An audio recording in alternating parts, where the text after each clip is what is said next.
to me way.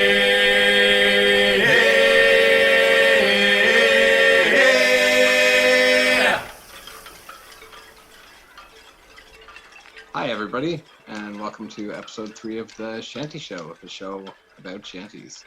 My name's Tim. Hi, I'm Stefan. Tim, it's about time you joined us. It's good to have you here. And I'm James, and our guest today is Mr. Alex McMurray from the Valparaiso Men's Chorus, and we're going to hear a little bit about how that project came together and about the music scene in New Orleans. This one's called A Long Time Ago. Away down south where I was born to be way high-yo, among the fields of golden corn a long time ago. I'd made up me mind to sail to sea to be way high-yo. I made up me mind to sail to sea a long time ago. It's a long, long time. It's a very long time to be way high-yo. A long, long time. It's a very long time. A long time ago. And I wish to God I never was born to be way high-yo. Go rambling and rambling around Cape Horn a long time ago. Around Cape Horn where the wild winds blow to me way high-yo. Around Cape Horn through the sleet and snow a long time ago. It's a long, long time. It's a very long time to be way high-yo. A long, long time. It's a very long time. A long time ago. But it's around Cape Horn that we must go to be way high-yo. Around Cape Horn to Callio a long time ago. Around Cape Horn with frozen sails way high-yo. Around Cape Horn to fish for whales a long time ago. It's a long, long time. It's a very long time to be way high-yo. It's a long, long time. It's a very long time. A long time ago. It's a long, long time. It's a very long time to be way high-yo. A long, long time. It's a very long time. A long time ago. All right. Awesome. That was great. Well, that was so good. I'm very excited for today's show. We have got Mr. Alex McMurray from the Valparaiso Men's Chorus based down in New Orleans, Louisiana. Alex, welcome. Hey, everybody. Very good to have you here. Great to be here. Yeah. So I wanted to kick things off by talking about how I first heard about the Valparaiso Men's Chorus, which was from a fellow in Toronto called Al Gasser. And Al was a teacher at York University when I went there for my music undergraduate degree. And we started Pressgang Mutiny in 2013. And we were at the Cameron House, which is sort of one of the great live music venues in Toronto on Queen Street West there. And Al happened to be in the audience, and he said right away, he said to me, "Have you heard of the Valparaiso Men's Chorus?" Which I had not heard of at the time. And fast forward a few years, and I was hanging out with this really great couple out of Windsor, Ontario, called Kathy and Greg Rousseau. And they're huge fans of New Orleans and the music that exists in New Orleans. And they asked me, had I heard about the Valparaiso Men's Chorus, at which point I said, yes, I've heard of them, but I don't know very much about them. And they had sent me this album, which is very kind of them. So thank you very much, Greg and Kathy. So that was my sort of introduction to the Valparaiso Men's Chorus. And the more I sort of thought about it, I thought to myself, this is a really a really perfect name for a shanty project, because there's so many references to Valparaiso or Valpo, which was a city kind of halfway up the coast of Chile. So for all those sailors who successfully rounded the Horn, that was a really enticing place that they would end up spending their hard-earned pay and all that kind of thing. So Alex, would you like to maybe tell us a little bit about how you came up with the name and the origins of the group? It just kind of came to me. I mean, because as you say, so many of the songs mention that port, on the coast of Chile, and where they would stop for water and they would collect guano, and they'd drop off, I guess, maybe whale oil Lovely or whatever, stuff. and they would get the guano, which of course they'd make into saltpeter, which you need to make dynamite and gunpowder and stuff. And so, and it was, one of these just famous port towns. And for some reason, I don't know, when I was first learning sea shanties for my Disney job, which I guess we'll talk about, I kept on hearing, Valparaiso, Valparaiso, Valparaiso. And I, for some reason, I don't know, it just sounded like there had to be, if you're going to have a sea shanty band, it would have to be called the Valparaiso Men's Chorus. I don't know why, but there was never any doubt that that's what the band would be called if there were to be one. Well, it's an excellent title, and the first album too is Guano and Nitrate, which is also just such a perfect title. That's the first record, yeah. You guys have it's a atypical setup for what you typically encounter as a shanty listener. Both the size of the group and the type of instrumentation. How did that all come together? It just all gets put through this New Orleans filter. When I was working at Disney, I was an atmosphere guy, so I'd walk around with a sea captain's costume on, like a 19th century Ahab, Captain Crunch kind of, dude. And I'd be wandering around singing Drunken Sailor to Japanese tourists, Japanese grandmas, and rolling around just because, and I was like 31 and I, very baby faced and like, you get a shave every day to work at Disney and all this. And, you got to get a haircut every 2 weeks. And it just, I don't know, just very weird. And like in this very antiseptic McDonald's kind of a vast dining room, bizarre, as I'm just, and one day I was rolling around and I'm doing Drunken Sailor, and I did it like with this kind of up tempo New Orleans beat, like they call it a street beat here, second line beat. And I was like, wow, this would really sound good with this particular drummer, Carlo Nuccio, and this tuba player named Matt Perrine, some of the guys that I work with a lot. And it just stuck in my head. And then it was always something I wanted to try, but never really did until a few years after I got back. And there was this, well, we can talk about, I don't know if I can talk about it now, but yeah. But the idea was to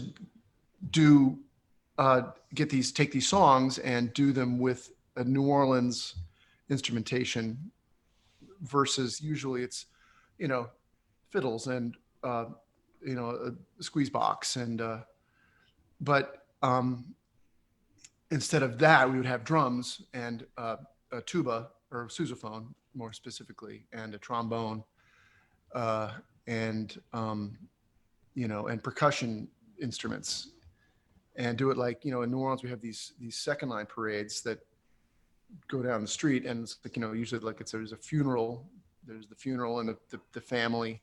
And then the second line is the people that are following, because they have a band to escort the casket to the grave. And then after that's done, all the dirges, they do party music, and then the people that are following, because they want to hear the band, they all, everybody's got a bottle, and, everybody starts to tear it up, So I thought a lot of this music would be great for that kind of second line approach, So that's pretty much that is the germ of what we do is that. And we also do, we do have 2 accordions presently, and a penny whistle player and a fiddle player, and so we have that sound as well, but coupled with the New Orleans instruments. Now, the first album, if I'm not mistaken, seems to be more along the lines of the Tin Men. Yeah, the core of it was me and Matt and Chaz. In fact, we financed the first record because we had a budget for making. We have a band fund, so we're like, well, we can dip into our band fund and finance this recording, or actually the duplication of the recording. And we got paid back, whatever, So but it kind of started as an extension of that core of me and washboard Chaz, who plays the washboard, and which seems very fitting for this music, and the tuba player, who's very facile, and myself, and for the first recording we had a viola, and all happened one day. We had accordion and viola and trombone that we added, and drums. Because what I love about that first album is it sounds like somebody just pushed record on a great party that just happened to have a bunch of people who knew shanties at it and other great musicians, and just captured it all. Well, it was, by necessity. We went out that day and bought like the last 2 reel-to-reel tapes that existed in the town. We had to go to this weird store, and we only had this much, we had like 20 or 30 minutes of tape. So if we didn't get the take, we would do it again, and we probably only had 2 or 3 takes in us. And they were filming it. It was really for a film project. And so I just called all these people I knew, dudes, to come and sing. And we had the band, and we would there was no rehearsal. We ran over the tune, and, I would show everybody the song. It goes like this, and they're simple, and we just had 2 or 3 shots at it, and that was it. And if we didn't get it, there was no overdubbing, there was no anything. So it's very raw, very, and the guy that I worked with at Disney, the other Captain Sandy, who the sea shanty the guy I know who knows more about sea shanties than anything, he heard the record and he was like, well, first of all, you're mispronouncing everything, and, he's like, very interesting, Alex, but there's a lot of spirit to that record. There's a lot of, like you said, and, it's, as an artifact, it's pretty, it's something, but it certainly doesn't fit into the sea shanty canon. It actually reminds me a bit of stuff that Stefan and I used to get up to in our late teens, early 20s, in the basement of my mom's house. Yeah. Do you remember that? This very similar kind of sound where, people are just kind of making stuff up to fit in along the way, and with, no intention to really have a polished, right. Yeah, the end of it. Yeah. Well, I should put the biggest factor in all that is that it was recorded at a place called the Mermaid Lounge, which is a bar that happened to have a recording studio in it. And the bar was shutting down. They were going out of business. So they were like, just drink it. I mean, they're like, they had to get rid of their inventory. So we had 8 hours in there, so we were there from 4 p.m. till midnight or whatever. So it was just like an open bar, and the mics were on, and so some of the, the performances from later in the evening are a little more ragged than the earlier ones, Well, I'd encourage everyone listening to give it a listen, though, because you say it's not in the shanty canon. I think it deserves its place because it just captures the right kind of mood of sort of a good social sing and party, and it's just such a perfect context for shanties. We were listening to it with the family this morning in the kitchen, which is, there's a few, you certainly don't censor anything in those tunes, but I don't think they could really make out the lyrics. Anyways, my 3-year-old says, "This is fun music," as he starts to dance. And you nailed it. It must have been a hell of a time in that room. It was a party that, people still talk about. It'd be great I should call the guy who did the film. I mean, there was a film crew So there's all this footage, and I've never Wow. seen it, and nobody has. I don't know what happened to it, you know. Yeah, And that'd be great to see. that would be, you know, of course it was like, when was this night? It was 2005 or 2004. I think it was recorded even before Katrina, you know. And then I moved out of town. I moved to New York, and then like the whole thing got forgotten. And then Katrina happened, and then suddenly people were like, hey, we have these audio tapes. Do you want to, you know, mix them? You know, we had to transfer them to digital. I mean, we did the machine that they were recorded on was this ancient reel to reel that was like really problematic. And the fact that it exists at all is kind of a miracle. You know, it took a minute to get the stuff stable, you know. I forget which song it is, but there's this great sousaphone or tuba feature in one of the songs, and it just everyone else is just kind of screaming at this poor guy. It sounds like he's sort of It's all for me grog. Yeah. It's And such he makes pretend like he can't play the song the right key. That's right. He feels like he kind of loses his way, and he's trying to find his way back. And And he's got like that bippity boppity boo thing, but bippity boppity boo, and he can't get it right, and everybody starts screaming. Yeah, and that was all that was spontaneous. You know, I think he actually did mess up the line, and then he kind of made a joke out of it. I have to ask him. that was such a fantastic. And it became moment. part of the act, you know. Yeah. Now, can you tell us a little bit about how you ended up in Tokyo at Disney? What is it called? Tokyo DisneySea. Tokyo DisneySea, yes, which is next door to Disneyland. The Tokyo theme park is so popular in Japan that they had to build another one. And the Disneyland had been there, you know, for 20 years plus or something when I was there. So it's 40 years now. And so they had just built DisneySea to just kind of handle all the business. And a little bit more like entertainment oriented and there's some rides and stuff, but there's a guy here named Adam Shipley who was at the time was a talent buyer for Tipitina's, a very famous nightclub here. And he's from Orlando, Florida. And every few months or years, this guy from Disney would call him and say, hey, do you got a guy who can like, you know, juggle plates on sticks? Or do you know a guy who can like, you know, play the kazoo while riding a bicycle and juggle or something, you know? And one day the guy calls him, you know, he says, hey, do you know a guy who can sing sea shanties or something, you know, play the banjo or guitar and sing sea shanties? And so this guy, Adam, called a mutual friend, Glenn Hartman, and said, do we know anybody who can like sing or play guitar and sing sea shanties? And Glenn goes, well, what about Alex? And Adam says, oh no, this is for Disney.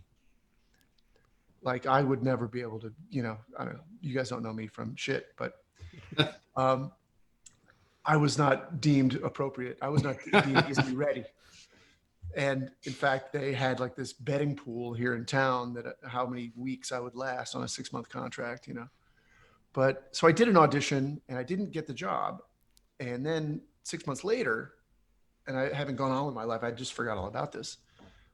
Had started 2 records, you know, in the middle of working on 2 records. And like, they're like, hey, Disney called and they want you, you know, for the next contract, you know, do you want to do it? And I'm like, how long do I have to think about it? And they're like, you have 48 hours, you know. So I ended up doing it. You know, it was right after 9/11, so it seemed like a good time to get out of town. And you know, the money was good, and I was young and unattached, and I, you know, could make these kind of decisions. And so I went. You know, 6-month contract.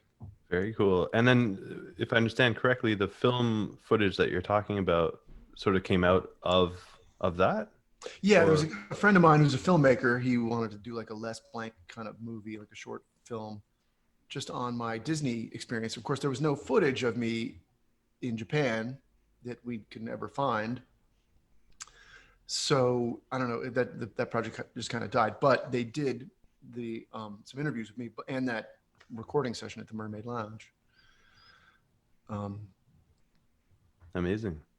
Now, lyrically, Richard kind of brought this up a little bit. So the lyrics in the 2 albums, from what I can tell, is sort of a great balance between what seems to me to be lyrics straight out of Stan Hugel's great book Shanties from the Seven Seas.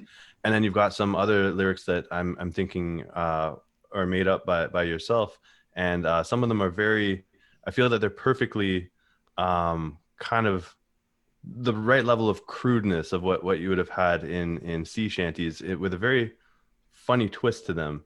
And I have to say there's also a funny sort of scenario that I think shanty singers find themselves in, where we have these lyrics from Stan, which are almost like the last communication of the real shantymen, right? And we sort of tend to revere some of these lyrics and not want to change them whatsoever. But in reality, there really was a lot of lyrical improvisation. I think that was the pretty much all the shanties were improvised. So I feel that you struck a really nice balance with paying respect to some of the codified lyrics, and also coming up with ones that are quite lighthearted and funny and kind of clever at the same time. Yeah, well, in the Hugel book, he points out again and again that, like, this is what, they were all, depending on the shantymen, you could go anyway, and then there were an amalgam. I mean, these crews were from all over the world, and so, a guy would be on a boat with, group X, and then you go to the next boat and it'd be group Y, and then so this cross-pollination would happen. And so, and I think that if you had a line, a topical funny line that, like, maybe like the mate was up your ass about something, you could say something about the mate, and then everybody would laugh, ha ha. But, and these things would, in fact, in a lot of these songs, they're talking about specific captains and specific, and so some things would catch on, some things get recorded. I've got about a dozen books now, all the books that Stan Hugel talks about, you can get now. I've collected them over the years. Like back in 2002, when I was doing this, I mean, there was only one sea shanty record I could find, and it was like the Robert Shaw Chorale. I don't know if you know that record, which is beautiful, but it's like something you'd go see at a university in a concert hall, right?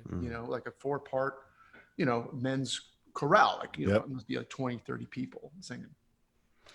And one thing, I forget if it was Mark Bernier or Jeff Kaufman was saying, was that these sailors were, aside from the fact that, as you say, they're from all over the world, they're traveling much greater distances than anyone did at the time. They were also going to music halls in places like New York. And so they would have been exposed to current and popular music at the time. And, if I think of New Orleans, obviously it's a seaport town. It seems like the maritime history is a big part of that. Was that something, I think you said you were from New Jersey originally, but yeah, is there some kind of sense of that in New Orleans, or is that kind of eclipsed by kind of the jazz music and other kinds of music? Well, New Orleans for sure is affected by its geography, and people often say that New Orleans is not, one of the southernmost cities of the United States, but the northernmost city of the Caribbean. And it's very accurate. There's a huge connection culturally between here and Cuba that went on in the 19th century. And also with, a lot of South America, with, banana trade and what have you. And so there, and being a port town, there's, this city was controlled by the Spanish and then the French. And so there's, it's a Catholic city too, which makes a big difference in terms of like cultural attitudes. And it's why we have, Mardi Gras and Carnival down here, So it's just not as tight assed as like, you go like 100 miles north of here, and it's just tight ass as hell, and it's just like this weird pocket of Catholic abandon, and just weirdness and tolerance. So I've never seen, well, I can't say I've never, but I find when I'm looking through shanties, looking for material, there's much more mention of Mobile. Like a lot of shanties coming, like that one we just did was apparently came out of Mobile, which I guess was a big port for cotton. Cotton, yeah. Because it was closer to, but, of course, New Orleans' big export and import was human beings. And, that was the big market here, sad to say. So, one thing I remember hearing and reading about is during the time of slavery, in the English-speaking colonies, drumming was really outlawed and feared.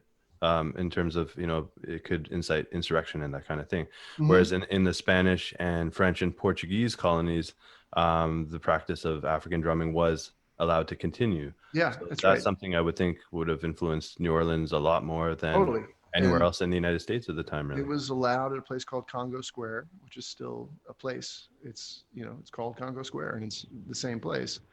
And on Sundays, especially, Africans were allowed to congregate and play drums and get down. And Sunday is still a big day in the African American week here. That's when things are really happening. It's when the second lines happen, and even Sunday night. Like I used to go to these clubs on Broad. With this guy that I used to be in his band, and that was just a happening night. People would get dressed up, they go out to the Winner's Circle, or the Pampy's Tight Squeeze, places like this. But as far as like a connection with sea shanties and New Orleans, I haven't really seen too much. But of course, I think there's probably a lot of mention of New Orleans, because New Orleans was such a huge city in those days. It was actually we had the first opera house in North America here. What is the reception been for the Valparaiso Men? What has that been like compared to you have a number of other musical projects undergo? How have audiences in New Orleans sort of responded to the shanty side of things? They love it. It's like I've been playing music professionally for over 30 years, and this is by far the most popular thing I've ever done. Well, there's another band, but like if we only play like twice a year, like once in the fall and once in the spring, because it gets too hot in the bar, so we have to wait for the temperature to be right, and so people will show up, and you'll get like a couple hundred people, and people I've never seen, and and women, weird, my usual audience is not, it's funny when you usually when I play a gig, I know 80% of the people in the audience, but not for the Valpos. So it's just kind of by word of mouth, and people come, and they're a lot of them are prepared to sing, and we spend the first set is usually like we take the first few songs and we like break it down, like this is your part, and we're going to do this part, and then you do this part, and then okay, here we go, kind of like a Pete Seeger sort of instructional, a primer or whatever, before we do the tune, and once the people start singing, then you're home free. But then again, there's enough of us that it seems like everybody's singing. Now, New Orleans really strikes me as a place where there's a lot of eclectic music going on. We I think naturally associate jazz to New Orleans for obvious reasons. Of course, New Orleans is the birthplace of ragtime piano, which then influenced kind of stride and boogie woogie piano and all that. But it feels like it's a city where there's a lot kind of going on at the same time. You can just go a few blocks in a different direction, and you'll get some different types of music. And also, you strike me as a very eclectic musician, just from what I've read about you. You've got the Tin Men, and then there's 007 that I was quite intrigued by. So that's a project that was focusing mainly on rock steady music. Yeah, which is interesting, because rock steady really, you got ska music that comes out of post-independence Jamaica in 1962, and then by about 1967, 68, you've got reggae that's taken over as the popular style of music, which is still very prevalent nowadays. but rocksteady is that sort of missing link in between. Yeah. Yeah. Well, it's like, yeah, it's when it kind of got slowed down a little bit. It wasn't quite the reggae, that's our, of course it was Toots who named reggae music, Mm-hmm. the reggae. That's right. And well, that band was started by a guy named Jeffrey Clemens, who there's a band called G11 Special Sauce that, Yeah. Had a heyday. They're still playing. I mean, not right now, but, and he's the drummer with that band, and he moved here in the 90s and lived here until Katrina.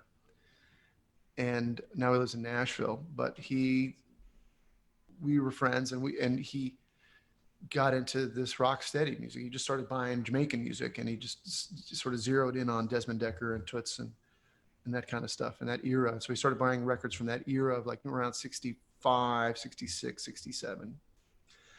And he just found all these tunes that he loved, and he just decided to start a band, just doing those tunes. And so, he and I, and then we called this guy Joe Cabral, who plays bass, and a guy named Jonathan Freilich, who's a guitar player, and we, started that band, and that's just a dance party, and we're no apologies. We play covers. We try to do them as close as we can to the original, and there's no pretense of originality or anything, but we certainly would rehearse, and it was a good band, and it was a lot of fun. So that was the other band that I've been in that was oddly popular, and people would come out. Everybody would come out and they'd just dance. It's fun to play for a dancing crowd. I'd never had that experience. And you had the great honor of opening for Toots and the Maytals, I was reading. Yes. So that must have been such a pleasure. That was cool. During Jazz Fest, I can't remember what year, probably around 2008 or 9. And yeah, I mean, obviously, huge honor.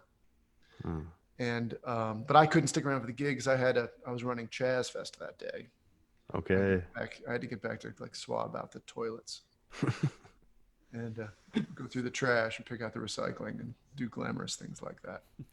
One of the things that just kind of came to mind while we're chatting here is how music really is reflective of the environment that it comes out of. And I was just thinking, as you were talking about the connection with Cuban music in the 1800s and Cuban culture, I remember reading in Jamaica on clear nights, they could pick up some radio signals from New Orleans. So they're influenced by the brass arrangements, which then become a big part of ska music, become a big part of rocksteady and reggae. There's a Fast Domino tune, I can't remember the name of it, which is like it sounds just like a ska tune, and you can say, oh my God, it is. I mean, they used to listen to New Orleans R&B down there for sure.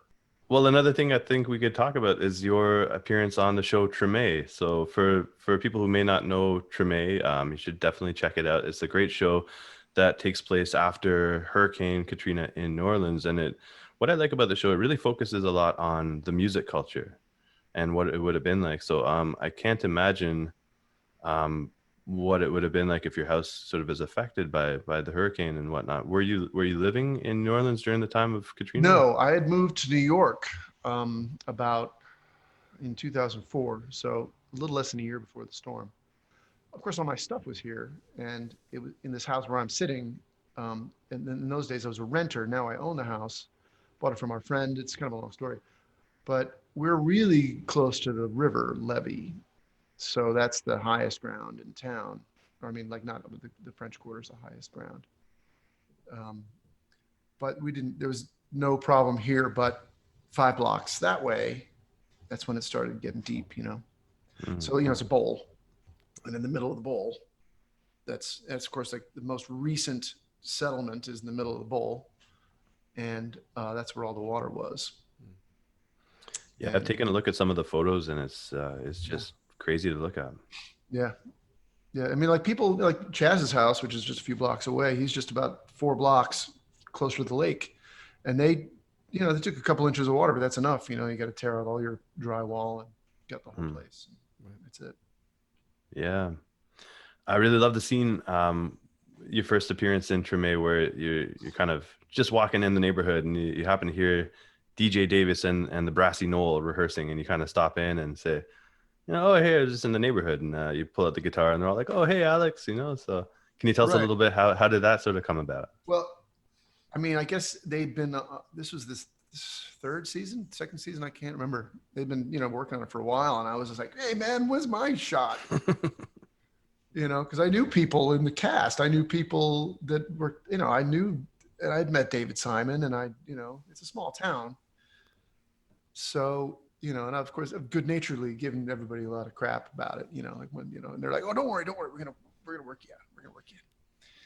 And so that storyline, I guess, was that the Davis character, Steve Zahn, who was a great guy, by the way, we hung out a lot when he was here, and his band was trying to get him out of the band, which is kind of like mirrors something that happened to the real Davis. So I guess my appearance in that storyline, I can't remember now whether it was like implied that I wasn't just walking down the street that day with my guitar just by happenstance, but that the band had like hipped me that there was going to be a rehearsal. So come to the rehearsal so we can, and you sit in and you blow that guy away and we can get rid of this guy, Right. The timing is perfect because Davis actually, he does start a solo and the band's like, whoa, stop. Yeah. What was that? And then you walk into the door like right away. And hey guys, what's happening? I just started jamming. Yeah. And then you shred a solo and then they're like, you can see Davis just watching kind of like, oh, what's going on here? Yeah. Yeah. Right. So I guess I got on 2 or 3 episodes, which was nice. And that, the best part was that they used a couple of my songs for, in the show. Yeah. So in season 3, episode 7, I was looking this up this morning to be precise, the Promised Land, it features the Valparaiso Men's Chorus playing Drunken Sailor with Spider Stacy of the Pogues on the tin whistle. Can you tell us a bit about that? Like, is that a friend of yours, or how did that sort of fall in? I mean, I had never met him before that day, and that episode, it was directed by Tim Robbins. You know who that is? Actor. He was married to Susan Sarandon, I think, for a minute. He was in the movie The Player, the Robert Altman movie. Anyway, he was in Bull Durham. He was the pitcher, like the knucklehead pitcher. Anyway, he's super tall, which is helpful when you're on a film set because there's billions of people running around, and he's like a foot taller than everybody else, so he's able to command the room. But I'd never met Spider Stacy, and they're just like, I guess they started early in the morning, and it was supposed to be Mardi Gras, and so we all show up. They didn't tell us that we all needed to have costumes, and so I lived across the street from the bar. It was at the Saturn Bar. I used to live right across the street, and so luckily we had like an attic full of costumes, like most people in New Orleans do, because you never know when you need one. So we put everybody in some stuff, and some people had to go home, and then they're just like, do your thing. And so they're like, I'm like, what do you want us to play? And they're like, I don't know. And they're like, do something up. And I'm like, okay, Drunken Sailor. So we did that, and then Spider Stacy was there, and he was able to do his thing, and it was a fun time. We had a good time that day. That's amazing. I think Spider was featured in a couple of other episodes too. Yeah, he had like a speaking role, I think. He did, yeah. So Alex, one thing I wanted to ask you about is the Saturn Bar. It seems to be a venue that's very important to you and to the Valparaiso Men's Chorus. Can you tell us a bit more about that? Well, it's certainly, because I lived across the street. It was, for many years, it wasn't really a music venue. It was just a bar, run by this guy O'Neill Broyard, and if O'Neill felt like opening, then it would be open. If he didn't feel like opening, it would not be open. And he lived to 2005, just after the storm. And then when he died, his nephew and his nephew's daughter took it over. And it was still in the family. And so I managed to sort of horn my way in there to play some gigs just by myself, or and then when the Valparaiso record was done, we wanted to do a CD release party, and we're like, oh, let's do it at Saturn because it's right there. And we did the show, and the room where we would set up had a balcony going along 3 of the walls, and there was like a I don't know, not picket, like what do they call those? It's like there's a banister and there's poles, right? Mm-hmm. It looked like the hold of a ship, So there's people hanging over this thing, and they're all singing, and the ceiling goes up, to like the ceiling of the second story, So it's just like this big room, and once we get everybody going, they would start to sway and do their glasses and everything, and it really felt like you were on a ship, like it was, and like you'd get sort of seasick almost. And it was like, and like the show itself was like unbelievable. It was incredible because people just got into it and just started singing, and so there was never any intention to make this a band and do this again. It was just a one-off.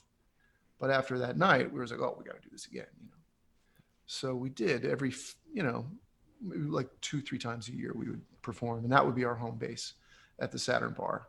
We do it at this other place up the street, and it was okay. It wasn't the same, They had a better sound system, and it was easier to do, but the vibe was not even close. So it sounds like I think you were saying earlier that at the Saturn Bar, the line between performer and audience is pretty blurry. Yeah, there was no, because of the size of our ensemble, which is 9 musicians and about 20 guys, give or take. And, so there's no stage. So there's the audience and the band, and we're all smashed in together. And hopefully the audience is singing, and we're, so everybody's singing. It's just one big organism, And so that was some great memories, Hopefully we can do it again. That makes me think that at its core, like sea shanties is a very participatory style of music, and I think it lends itself well to being with the crowd there. I know that there's one venue in Toronto we like to play at in the West End called The Local on Roncesvalles, and it's a great spot to play, but it's a funny setup. Like you have to walk through this very long, narrow bar, and then the stage is right at the back to the left, kind of facing a wall where only a few people can really sit there. So sometimes, if it's not as busy, we'll just sit at a table and kind of sing there. And I've heard some people say that that's almost a more enjoyable experience because it's just really, we're kind of there on the same level as the people. I think it's like there's a place called DBA here in town that they spend a lot of money getting the stage nice and everything, but like you're up, and the stage used to be this little small thing. Now it's like it's bigger, but you're so far away from everybody, and you're up high, and there's this removal. And now bands have started setting up on the floor in front of the stage, That's and cool. It sounds a lot better, Yeah. It's much more. So yeah, and that's the great thing about, one of the great things about the Saturn Bar was that there's no stage, and there was no, so you're looking at people, people are this close, I'm like, there's just nowhere else for people to go. So, if you're 5 people back, you're not going to see me, you're going to see the tuba, and you're going to see the people up in the balcony, and you might see, you're going to just be part of the scene. You're not going to be like looking fixated on a band. You're just going to be in a thing, so it's awesome to do it like that. I love, especially with like folk music or, this kind of participatory thing, to be with the people. Mm-hmm. Now we're in February of 2021. Now we're almost a year into this global pandemic, which has put a grinding halt to pretty much all live music. I was reading a little bit about the Saturn Bar, and I've never been there, but I was sort of saddened to hear it's been sold. And from what you're saying, they don't really know who the new owner is yet. There's some speculation they want to keep it as a bar, but I guess what my question is what's the vibe like for music venues in New Orleans, which is a city that's so synonymous with music? What's the current situation, and what is the future of live music venues looking like right now? Who knows? There's, people are trying to hang on. I guess there's government programs, loans, things like that. Some bars are trying, if you're a bar, sometimes you're allowed to sell drinks like out your front door, or, like sort of one of these things. And so, every place is different. Like, the Saturn bar, I don't even know what's going on. I mean, Bailey and Rob, her soon to be husband, these are friends of mine, but I don't know. I mean, I haven't, like, because I don't see anybody. I got a little kid, so I just I guess I could call her. She probably doesn't want to be bothered. I don't know, but she'd been running that place since she was, like I said, 18 years old or so. And she's, just turned 30 a little while ago, and she's getting married. And I think she's just like, it's, there's a lot of work, I think she wants something else with her life. So I don't blame her at all. I'm kind of on her side. It's like, listen, don't chain yourself to something like that for your whole life. If whoever takes it on has half a sense, they'll just do as little as possible, stay out of the way, maybe, fix up the bathrooms and, put in a fire door. That's all you really need to do. And so who knows? But that's, beloved places come and they go in this town, like, you wouldn't believe. So, certainly the musicians are doing their best to try to stay present. There's a lot of, live streaming going on, tons of that. I do a weekly thing. There's, a lot of people there's a lot of these porch party kind of things, which I've done a lot of. And, people will hire a small band to play on their porch, and, their neighbors and stuff, they will assemble in the street in front of the house.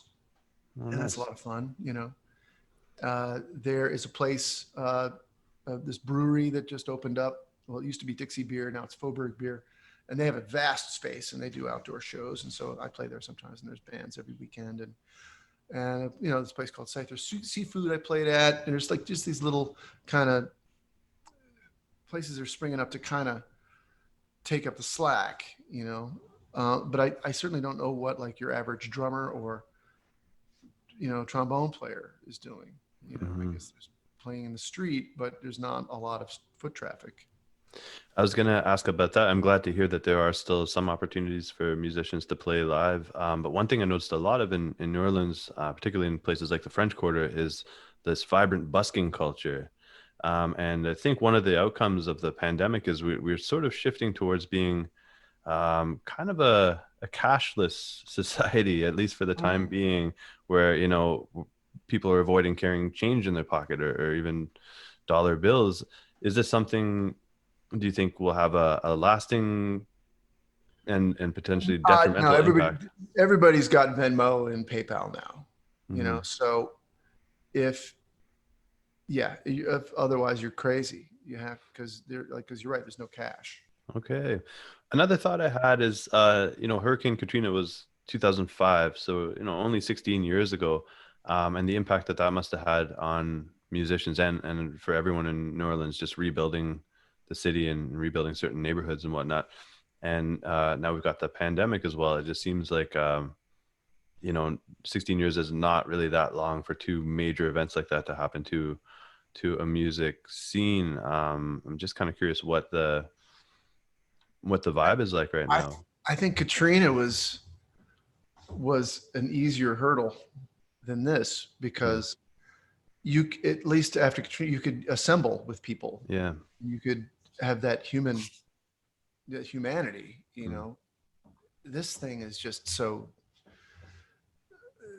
it just messes up your mind so much, because you can't congregate, you can't commiserate, you can't celebrate. This town is so much about celebration and about just humanness.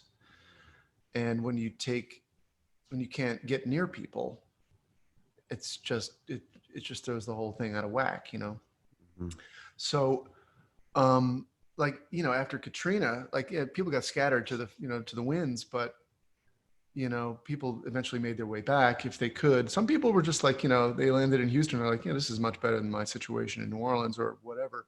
Some people ended up in New York. I was living in New York at the time, and people were showing up every day. And we had these New Orleans jam sessions at this place called Niagara. And it was like all these crazy people playing together you never would imagine. And it was great and all. But like my wife and I at the time were like, we were thinking about moving back to New Orleans, you know, because it just was New York. It's just tough, you know. But now it's like, I don't know, I guess everybody's like, there's all the people are connecting online, you know, and I think there are new relationships being made online, which hopefully will carry over. You know, humans are very resilient, and, you know, we're going to get through it, you know, but it's, I just the thing I fear, I have fears about is just people's mental health, you know, because, you know, if you're around people, you can be sort of, things are kept in check, you know, but if you're just isolated, I think that's, you know, I don't think it's good for people, you know, and I'm lucky because I, you know, I have my family and I do have some neighbors and some people that I'm, you know, I'm very well situated, and I'm able to do a weekly live stream, which keeps the lights on, you know. But I'm very unique in that I can work alone, you know. Right. Drummer, I mean, not a lot of guys can like set up a drum set and be entertaining for an hour playing the drum. And the trouble is with doing stuff online is we don't have the technology to live stream collaborative music projects yet. You know, That's exactly right. Yeah, I mean, like you can't unless you record it and then do it and edit it together. Which is kind of labor intensive and problematic as well. Yeah.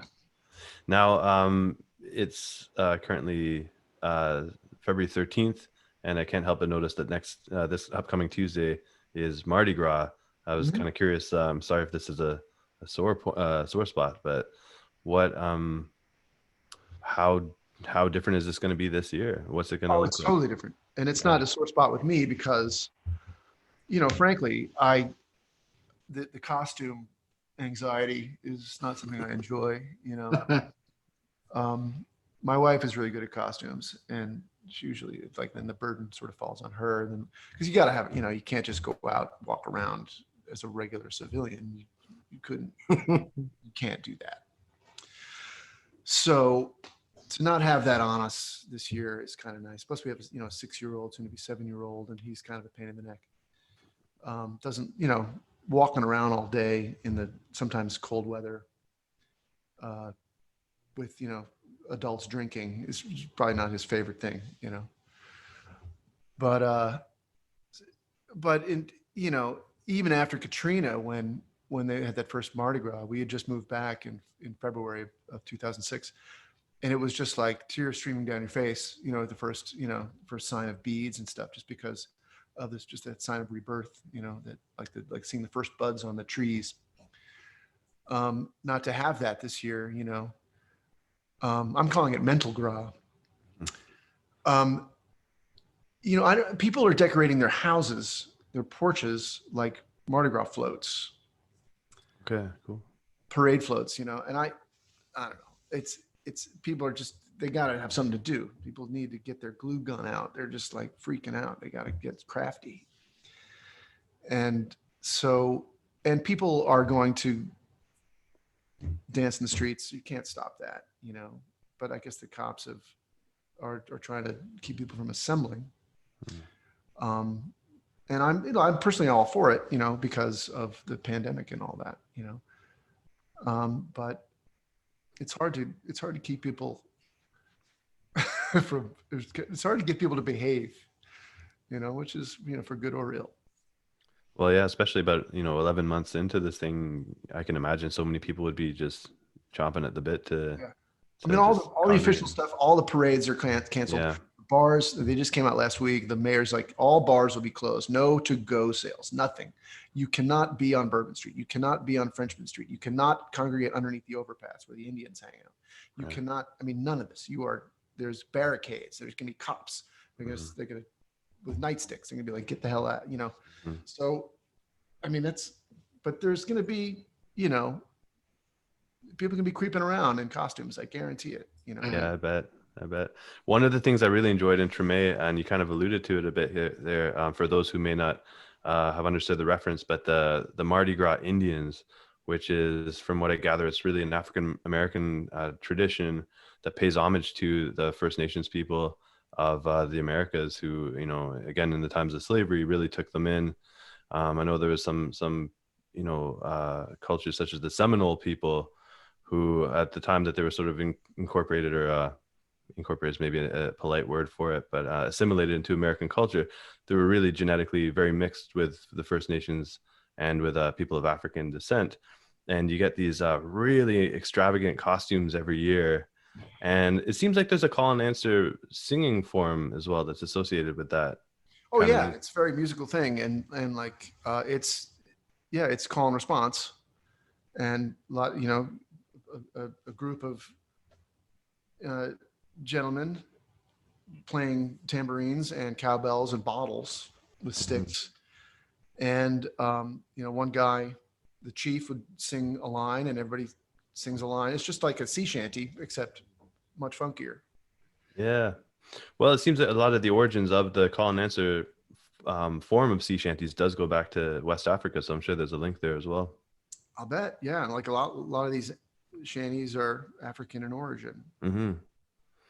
And another big day for the Mardi Gras Indians, I think, is St. Joseph's Day, right? March 19th. Mm-hmm. And what's the significance with that, other than it being a Catholic sort of holiday? I don't know exactly why it is, but it is the day when all the tribes will go out to Bayou St. John area and just kind of congregate, you know, and be pretty and sing and be on display. And I know that people take a big pride in the costumes and trying to be the prettiest, and the chiefs are all sort of vying with each other. Yes. I never thought of this until now, but is it acceptable to use the same costume you had on Mardi Gras, you know, a month later on St. Joseph's Day? Or, you know, because I know that, like, from what I hear, that the day after Mardi Gras, the preparations already begin for next year. That's that's true. I mean, it takes a year to make a suit. I think that, like, you can bring out an old suit. I don't know. I'm not, you know, this is. Can you tell that James is planning his post-pandemic pilgrimage? He's taking notes. So what outfit do I need? Oh, I can't wait. I would go back to New Orleans in a heartbeat. I absolutely loved it. After this chat, I can't wait to go myself. Well, I don't know specifically what the rules are on that, but I think that probably you wouldn't wear what you had on Mardi Gras at St. Joseph's Day. Okay. Or maybe there is, I don't, you know, that's, who would know that? Davis Rogan would know that. And You're going to have to figure that out for James. I think it's important. So I can put you in touch with people who would know the answer to that question. Sure. I would love to. Think that, you know, when you're an Indian chief, you've got a couple suits. Yeah, that makes sense. And so you can, you know, pick out something from your wardrobe.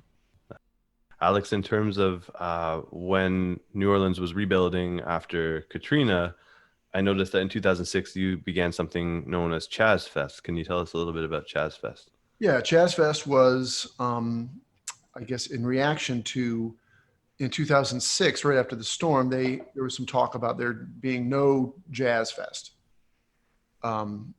which is our big Jazz and Heritage Festival, which happens at the end of April and the beginning of May every year.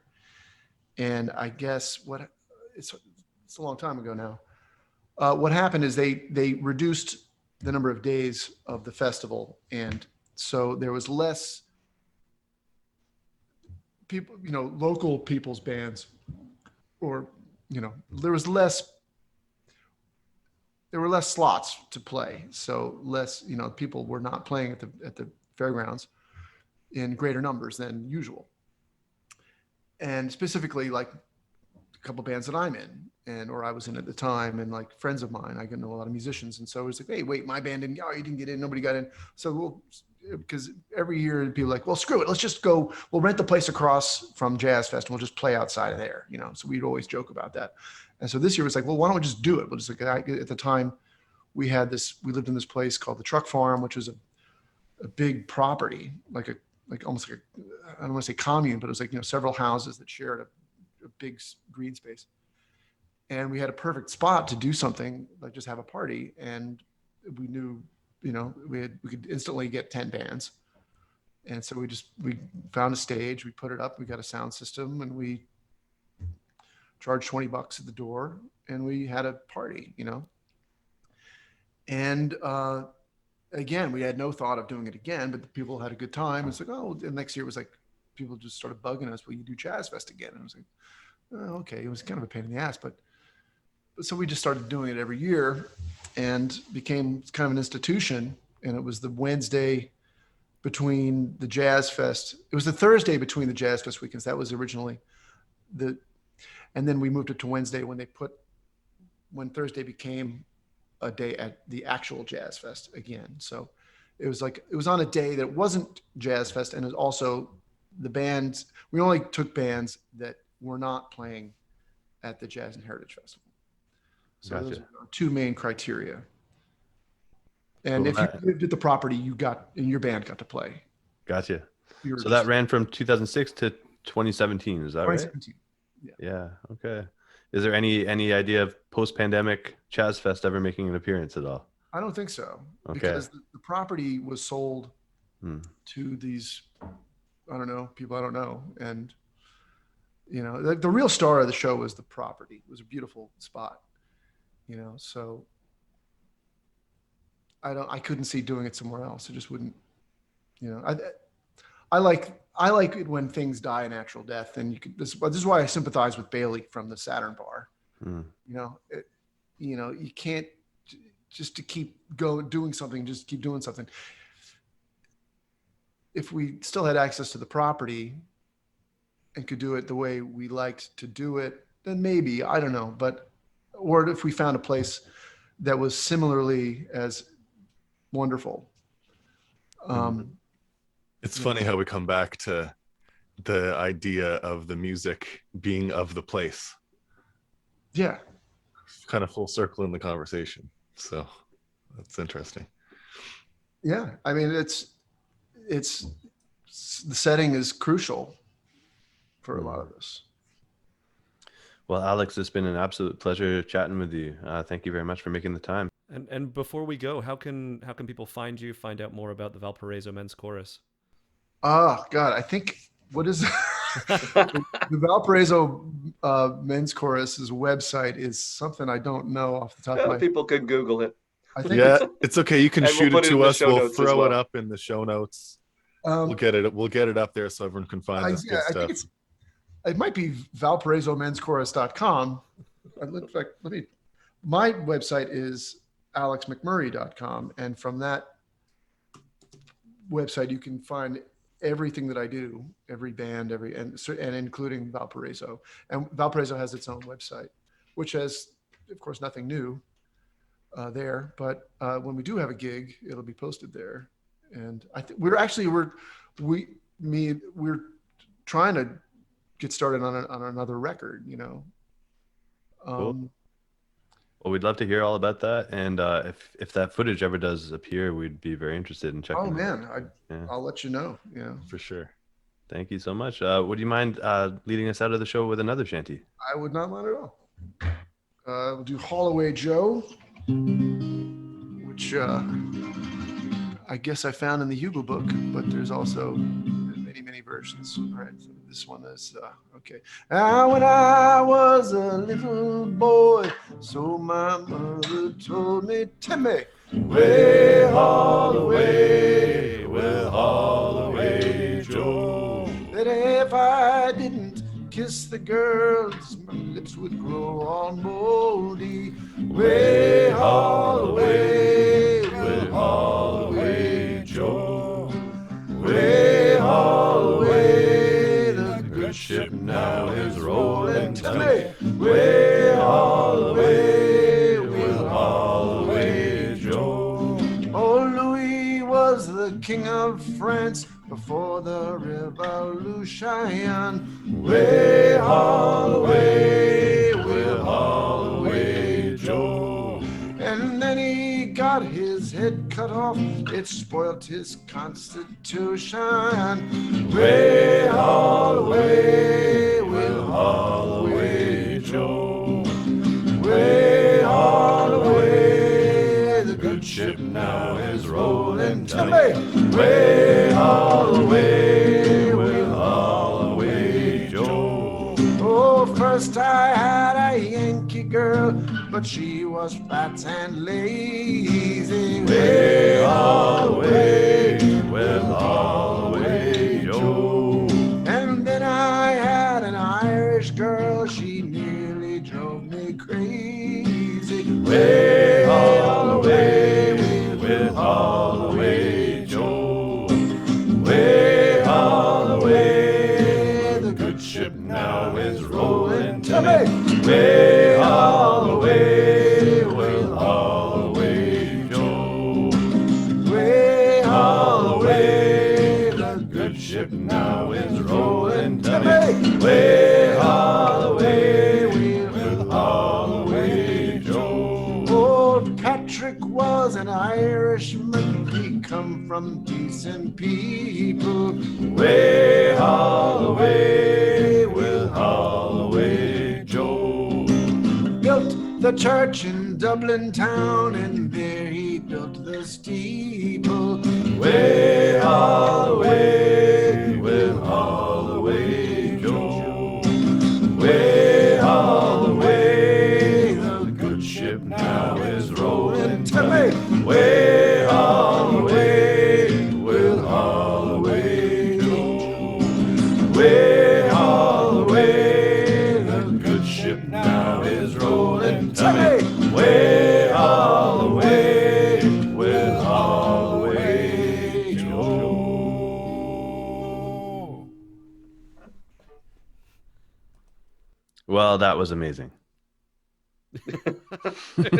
James, I got the sense you could have talked to him like all day long. Oh, for sure, for sure. There's so many different things I could have. Yeah. He was a very generous guest, as far as his time and thoughts went. So it was nice to just kind of shoot the breeze for so long and take whatever we can from that. Yeah. James, I'm curious because clearly there's something in what Alex and the Valparaiso Men's Chorus are doing that just gets you. Well, I like anyone that kind of has a different take on music to begin with. And I think all those years I spent playing with the Lemon Bucket Orchestra made me a lot more aware of brass sort of based music and that kind of thing. And then when we got to go down to New Orleans, which is the reason why I went down in the first place to play at the Jazz and Heritage Festival, it was so cool to see the New Orleans brass bands in person on the street corners, with that busking culture that I was referring to, and to just realize that a lot of this, this is where jazz came from. This is where this sort of really recognized and respected tradition comes from, and also to see how it's sort of evolved over the years now with a lot of the music to me, it's like comes across as really, really funky. It's like it's a very updated version of the older brass bands, and there's just so much tradition there, and so much this is a type of music that's over 100 years old now, and so to hear that mixed in with sea shanties is unusual, and at the same time it works so well. It was an awesome conversation, and it was awesome how deep you got to go with him. Well, we all did, but you could tell you were right in there. That was a treat. I was very, very excited. I'm always excited for our guests here. I think we're actually very spoiled for the caliber of people we're getting to chat with. But this was one I was definitely very much looking forward to for a long time. So I was as happy as a pig in mud. Okay, well, we got a couple things left to do.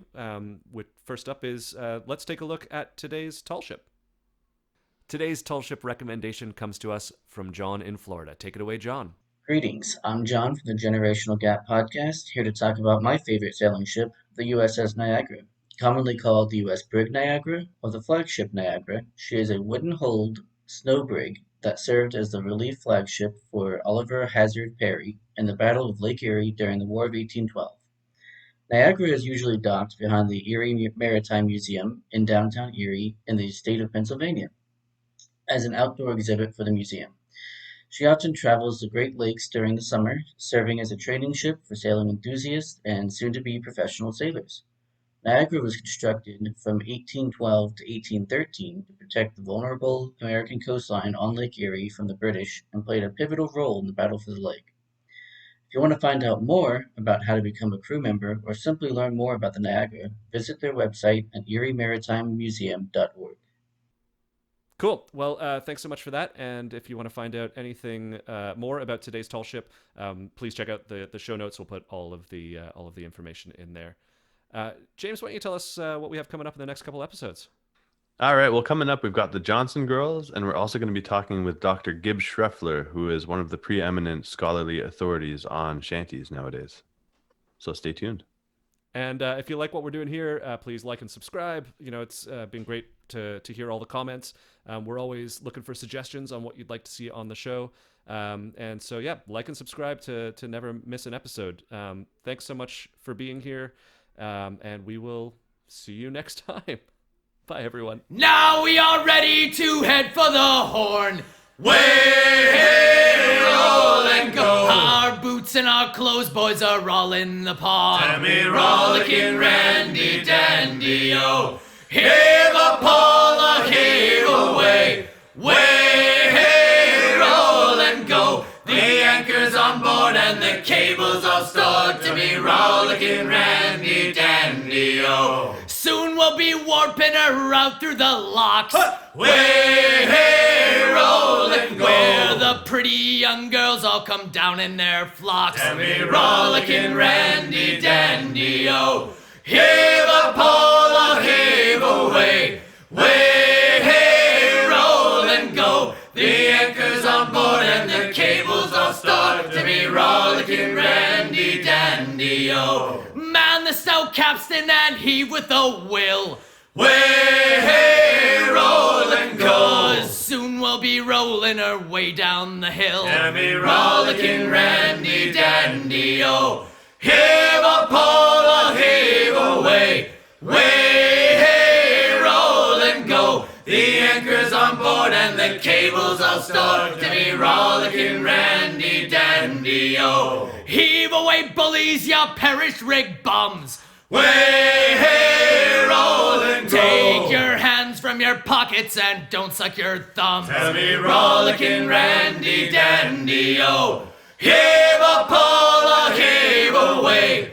Way, hey, roll and go. The anchor's on board and the cables all stored. Tammy, rollicking, Randy, dandy, oh. Sing goodbye to Sally and goodbye to Sue.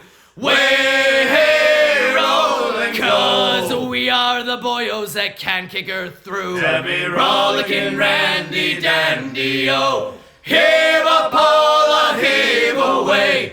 Way, hey, roll and go. The anchor's on board and the cables all stored. Tammy, rollicking, Randy, dandy, oh. We're outward bound for Valparaiso Bay. Way, hey, roll and go. Yeah, cracking, my lads, it's a hell of a way. Tammy, rollicking, Randy, dandy, oh. Heave a Paula, heave away. Way, hey, roll and go. The anchor's on board and the cables all stored. Tammy, rollicking, Randy, dandy, oh.